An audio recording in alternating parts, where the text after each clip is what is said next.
All right, today we're going to talk about the single most powerful and honestly most mysterious object in the entire known universe. And guess what?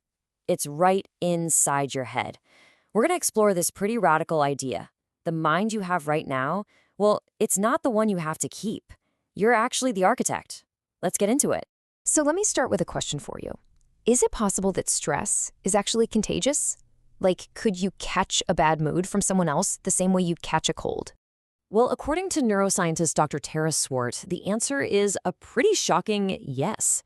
She explains that our main stress hormone, cortisol, can literally leak out of our sweat and get absorbed by the people around us. You know that feeling when you walk into a room right after an argument? That tension in the air? Yeah, that's not just in your head. It's a real physical thing that's happening. And this hidden power of our minds, it's not just about what's happening externally. Get this. In one incredible study, a group of weightlifters spent 2 weeks only visualizing their workouts. They didn't lift a single actual weight. The result, a 13% increase in muscle mass. Just think about that. 13% just from focused thought. That is the mind-body connection right there in action. So what these examples are really doing is pulling back the curtain on all these invisible forces that are constantly shaping our reality. From hormones you can catch from other people to literally building muscle with your mind. What's going on inside our brains has this direct, profound, and often totally unseen impact on our physical world. So, if our brains are that powerful, the big question is, can we actually take the wheel and direct that power ourselves? The answer is a huge yes. And this is where we get to the core idea behind any real, lasting change, the incredible science of neuroplasticity. This really represents a massive shift in how we understand ourselves. For the longest time, the belief was that our brain was fixed, that your personality, your habits, they were all basically set in stone by the time you were an adult. But the new science shows us that's just not true. The brain is plastic, it's malleable, it's ready to change at any point in your life. So what exactly is neuroplasticity? Well, to put it simply, it's your brain's amazing ability to rewire itself. Think of it like this. Every thought you have, every action you take, it's like walking down a path in a forest. The more you use that path, the clearer it gets. Neuroplasticity is your ability to decide, you know what, I'm done with this old, overgrown path, and to start carving out a new, better one. You're literally rewiring your own mind. Now, the really crucial thing to understand here is that, yeah, your brain's biggest growth spurt happens before you're about 25, but the game is so far from over after that.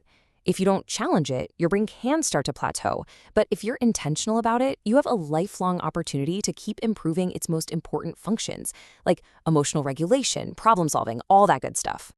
Okay, so knowing your brain can change is one thing, but how do you actually do it? This is where we go from theory to action. Let's break down a super practical 3-step blueprint for rewiring those old habits and beliefs, turning all this cool science into a strategy you can actually use. Okay, first up, raised awareness. And this isn't just about noticing, oh, I procrastinate a lot. It's about asking why. Maybe the belief underneath it all is, I have to be perfect, so I'm scared to even start. You have to get to the root. Step 2 is focused attention. Basically, you become a scientist of yourself. When does that pattern show up? What triggers it? And what's the real consequence? More stress? Worse results? You have to really connect that action to the negative outcome. And finally, number 3, deliberate practice.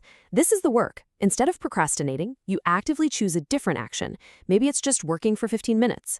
Every single time you make that choice, you are physically building a new neural pathway, making that better choice a little easier next time. Now, let's be real for a second. This whole process, it's hard. Your brain is built for efficiency, which means it loves taking the old, easy, automatic path.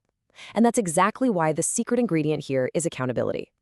When you know a friend is going to ask if you did that 15 minutes of work, or you have to look at your goals on an action board every morning, that gives you the little push you need to override your brain's lazy default. It's critical for breaking through. But look, you can't rewire the software if the hardware is glitching out. To really change your mind, you first have to take care of your body. Creating the best possible biological conditions for your brain isn't just some optional step. It is the entire foundation that all this change is built on. These are the absolute non-negotiables. Sleep is when your brain literally cleans itself out, flushing out toxins. So aim for 8 hours. You got to stay hydrated. Even being a little dehydrated can mess with your focus and memory. your brain also needs good fuel, so a plant-rich, nutrient-dense diet is key. Physical activity gets the blood flowing, delivering oxygen. And, of course, managing your stress prevents cortisol from hijacking the whole system. You've got to master these basics first. And if you want to supercharge this whole process, you can actively boost something called neurogenesis, which is just a fancy word for the birth of new brain cells. Regular aerobic exercise is an absolute powerhouse for this. It's been shown to dramatically increase new neuron growth. And for your diet, things like blueberries, black beans, even a little bit of high-quality dark chocolate, they're all packed with antioxidants that help protect and support that growth. Which brings us back to our old friend cortisol. See, if it's left unchecked, chronic stress makes it almost impossible to build those new pathways you want. So if you notice things like stubborn belly fat, you're not sleeping well, or you're just snapping at people, your cortisol levels might be too high. The solutions are all about physically getting it out of your system. You can sweat it out with exercise, you can write it out by journaling and processing your thoughts, or you can talk it out with someone you trust. Getting that biological noise down is absolutely essential for creating the mental space you need to change. So once you've created that clarity, you're managing stress, you're taking care of your physical brain, you've basically set the stage for something really powerful. And this is where we can take a popular idea like manifestation and kind of strip away all the magic and look at the hard science that's really going on underneath.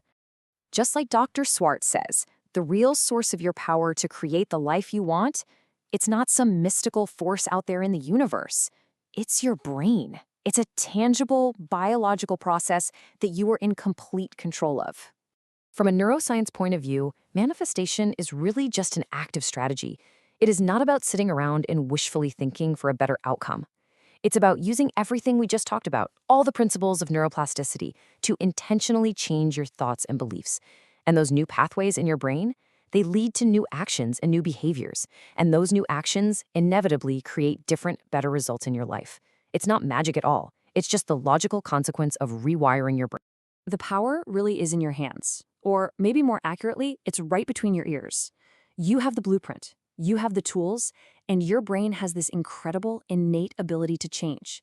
It's plastic, it's ready, and it is waiting for your instructions. So the only question left is, what new pathway are you going to build first?